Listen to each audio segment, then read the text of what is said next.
Podemos estar solo parcialmente familiarizados incluso con los eventos que realmente influyen en nuestro camino a lo largo de la vida y en nuestro destino.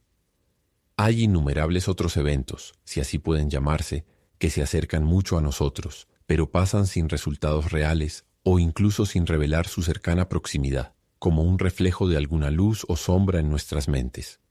Si pudiéramos conocer todas las vicisitudes de nuestras fortunas, la vida estaría demasiado llena de esperanza y temor, júbilo o decepción para ofrecernos una sola hora de verdadera serenidad.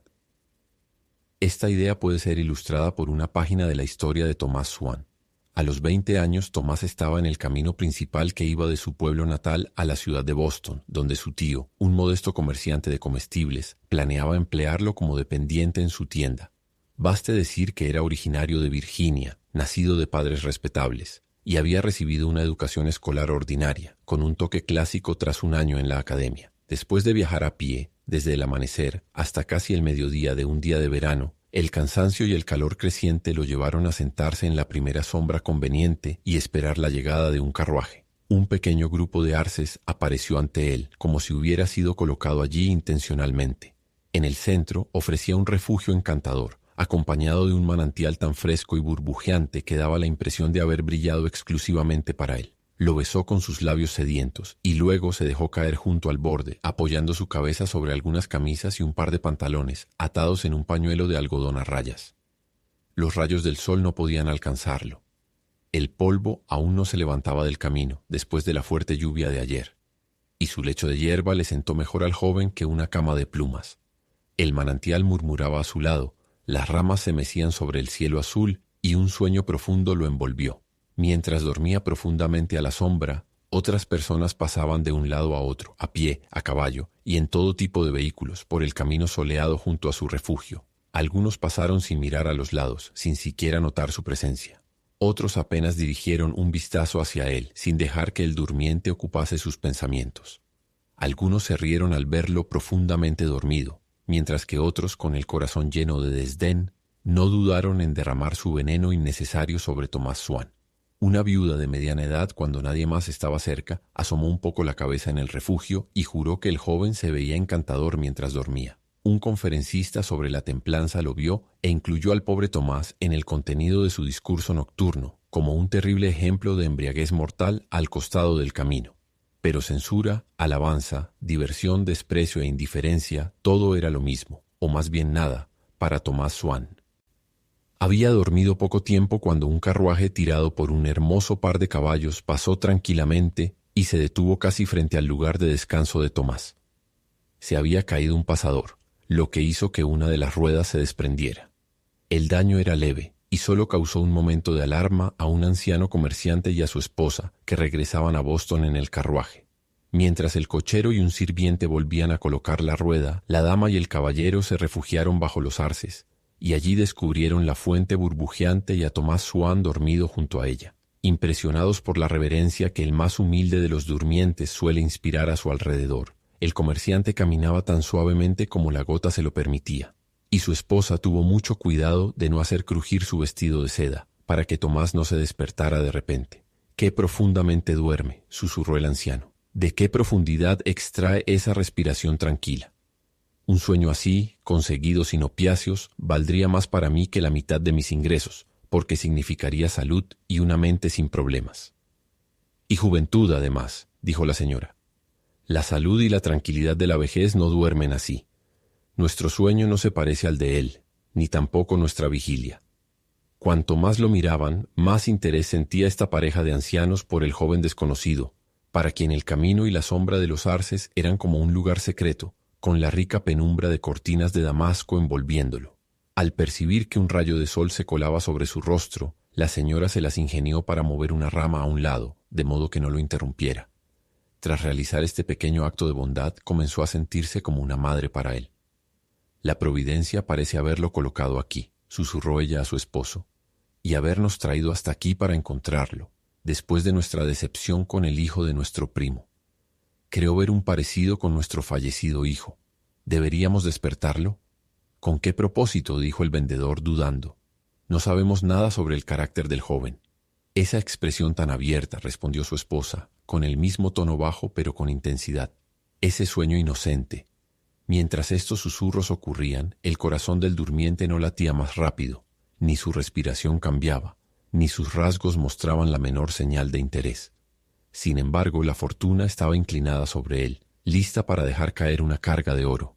El viejo comerciante había perdido a su único hijo y no tenía heredero para su fortuna, excepto un pariente lejano, con cuyo comportamiento no estaba satisfecho. En ocasiones las personas pueden hacer cosas aún más inusuales que desempeñar el papel de un mago, despertando a un joven dormido en la pobreza para llevarlo a la opulencia.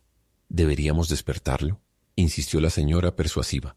El carruaje está listo, señor, dijo el empleado detrás de él. La pareja de ancianos se sobresaltó, se sonrojó y se alejó apresuradamente, preguntándose mutuamente cómo pudieron haber soñado con hacer algo tan ridículo. El comerciante se recostó en el carruaje y ocupó su mente con el plan de un asilo magnífico para empresarios desafortunados. Mientras tanto, Tomás Swan dormía profundamente. El carruaje no había avanzado más de 1 o 2 kilómetros cuando apareció una joven bonita con un paso ligero que mostraba cómo su pequeño corazón bailaba en su pecho. Tal vez fue este alegre modo de andar lo que hizo que, ¿hay algún problema en decirlo?, su liguero se desatara. Consciente de que la cinta de seda, si es que era de seda, se estaba aflojando, se desvió hacia el refugio de los arces, donde encontró a un joven dormido junto al manantial.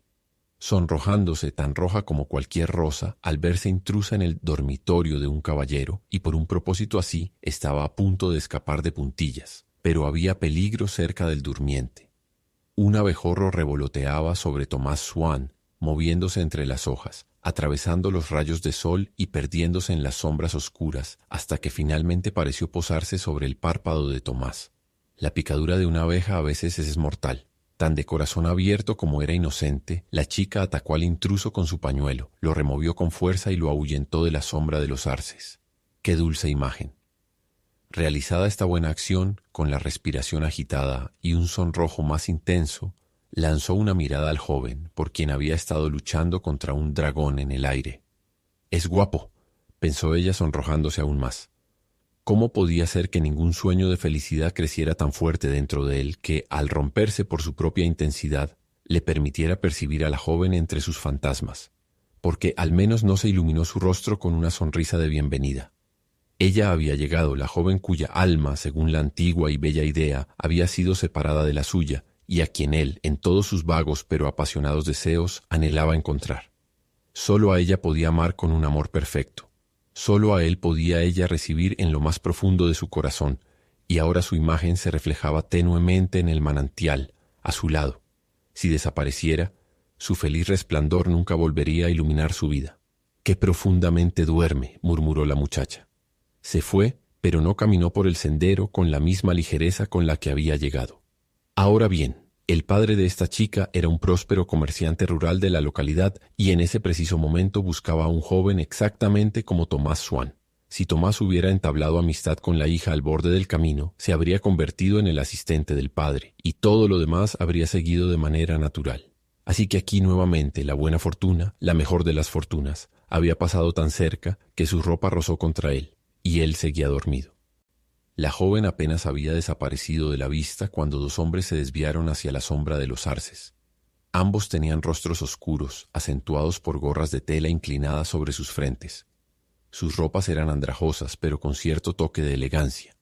Eran un par de sinvergüenzas que se ganaban la vida con lo que el diablo les enviaba, y ahora, en el intervalo de otros negocios, habían apostado las ganancias conjuntas de su próxima fechoría en un juego de cartas que iban a decidir allí, bajo los árboles. Pero al encontrar a Tomás dormido junto al manantial, uno de los bribones susurró a su compañero: «¿Ves ese bulto bajo su cabeza?». El otro villano asintió, guiñó un ojo y miró de manera lasciva. «Te apuesto un trago de brandy», dijo el primero, «a que el tipo tiene una billetera o un pequeño alijo de monedas escondido entre sus camisas. Y si no está allí, lo encontraremos en el bolsillo de sus pantalones. Pero ¿qué pasa si se despierta?», dijo el otro. Su compañero apartó su chaleco, señaló el mango de un cuchillo y asintió. «Así sea», murmuró el segundo malhechor. Se acercaron a Tomás y mientras uno apuntaba el cuchillo hacia su corazón, el otro comenzó a revisar el bulto bajo su cabeza. Sus rostros sombríos, arrugados y espantosos por la culpa y el miedo, se inclinaban sobre su víctima, lo suficientemente horribles como para ser confundidos con demonios si él despertara repentinamente. Es más, si los villanos hubieran mirado de reojo al arroyo, apenas se habrían reconocido a sí mismos reflejados allí. Pero Tomás Swan nunca había mostrado un aspecto más tranquilo, ni siquiera cuando dormía sobre el pecho de su madre. «Debo llevarme el paquete», susurró uno. «Si se mueve lo apuñalo», murmuró el otro. Pero en ese momento un perro, olfateando el suelo, se acercó a los arces y miró alternativamente a cada uno de estos malvados hombres y luego al tranquilo durmiente. Después bebió del manantial. «Bah», dijo uno de los villanos. «No podemos hacer nada ahora. El dueño del perro debe estar cerca». «Solo tomemos un trago y vámonos», dijo el otro. El hombre con el puñal guardó nuevamente el arma en su pecho y sacó una pistola de bolsillo, pero no de las que matan con un solo disparo. Ambos tomaron un trago reconfortante y abandonaron el lugar con tantas bromas y risas por su maldad no realizada que podría decirse que se fueron alegres. En pocas horas habían olvidado todo el asunto y ni una sola vez imaginaron que el ángel registrador había escrito el crimen de asesinato contra sus almas en letras tan duraderas como la eternidad. En cuanto a Tomás Swan, seguía durmiendo tranquilamente, sin ser consciente de la sombra de la muerte cuando pendía sobre él, ni del resplandor de la vida renovada cuando esa sombra se retiró. Durmió, pero ya no tan tranquilamente como al principio. Una hora de descanso había liberado de su cuerpo flexible el cansancio que muchas horas de trabajo le habían impuesto. Ahora se movía, ahora movía los labios sin emitir sonido alguno, ahora hablaba en tono interior a los espectros del mediodía de su sueño, pero un ruido de ruedas llegó retumbando cada vez más fuerte por el camino hasta que rompió la neblina dispersa del sueño de Tomás, y allí estaba la carreta. Se incorporó de repente con todas sus ideas en orden. «Hola, chofer». «¿Lleva pasajero?», gritó él. «Hay espacio arriba», respondió el chofer.